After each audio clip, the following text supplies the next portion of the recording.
Good morning, everyone. This is Elizabeth at Valley Poultry on a very cold January day. Get a lot of questions about what kind of a pen should I build. So I wanted to go and show you a real quick and easy one that we put up this year, this last summer, as an emergency measure for some grow outs. This is not a pen that I would put birds in full time without a few modifications, but I will explain that. This is 10 by 30, and as you can see, was constructed from chain link kennel dog panels. My husband built a brilliant door that fits those frames better. As you know, chain link fence gates generally have great big gaps in them, which almost anything could walk right out of. But you can bridge those holes with hardware cloth pretty easily. This is suitable in size for a pair of winter hardy pheasants, and do your research to find out which species would be considered winter hardy. I wouldn't put more than 2 pairs of mandarins in here if I were going to use it for them, primarily because you can't just think about what's in there right now.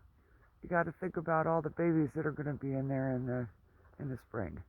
And mandarins are pretty flighty wild species, and they really like to be able to get away from you when you go in. So the first thing I want to mention is here on the outside, we had a couple of winters where we had surprise snowstorms and surprise ice storms. Yay. So what we had to do was we put a T-post on the outside, and then we strapped it to the where the chain link panels come together. And the reason for this was, as the snow and ice built up on the net above, this whole side caved in.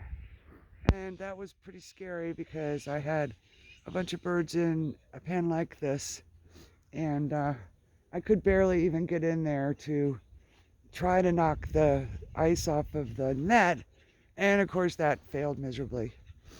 So just so you know, drive some T-posts in and anchor those corners.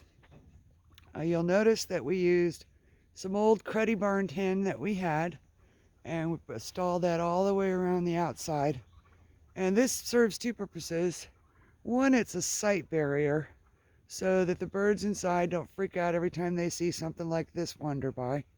It also provides a windbreak of sorts for them.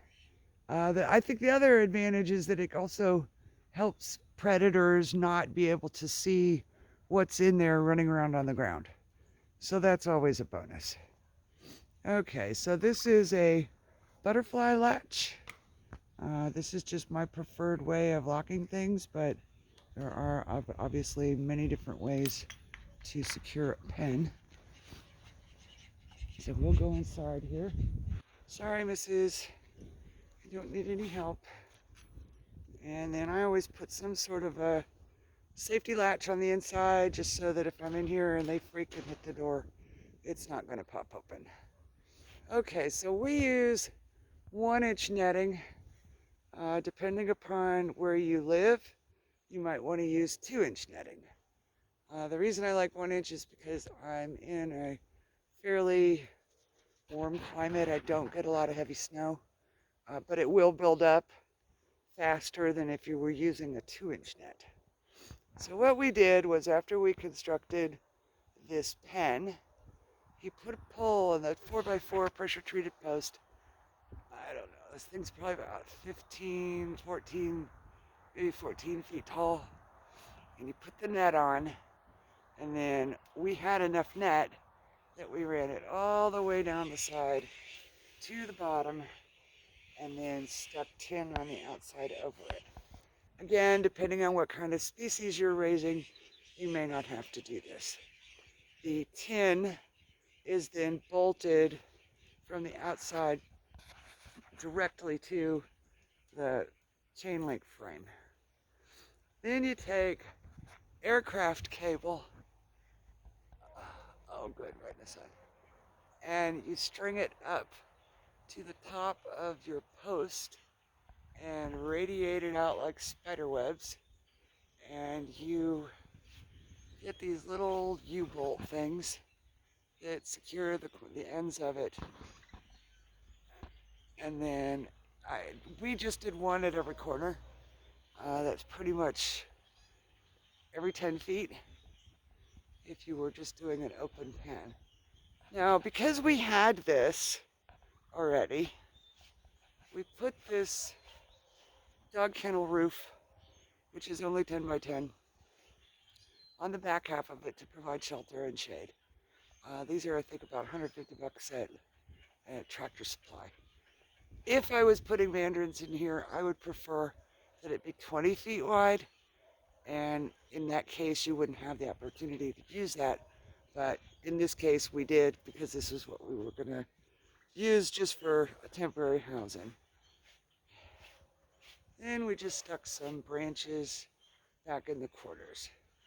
Now, if I was going to use this pen full time, I would definitely dig a trench along the base and bury hardware cloth, and I would put sand or pea gravel down, which I'm probably going to have us do eventually anyway, because it's been such a handy little pen to grow things out that I'm not going to want to take it down at this point.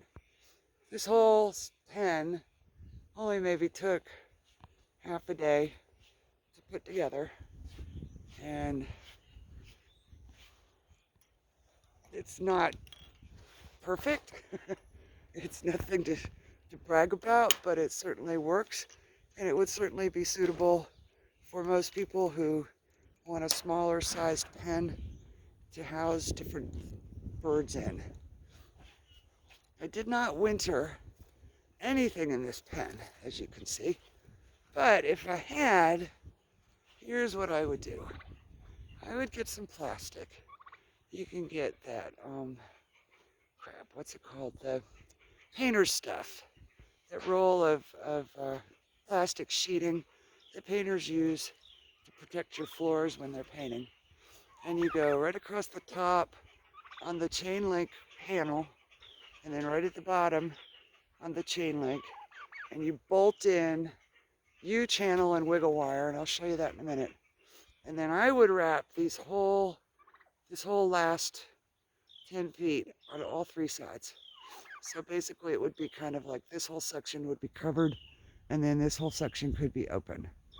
That's what I would do. Most birds that are winter hardy do absolutely fine in the cold, provided that they have plenty of windbreak. Summertime, obviously you wouldn't need the plastic, and wiggle wire is just a super nice, super easy way to attach plastic to pretty much anything. And I'll show you what that looks like. But we gotta hike down here to one of the greenhouses.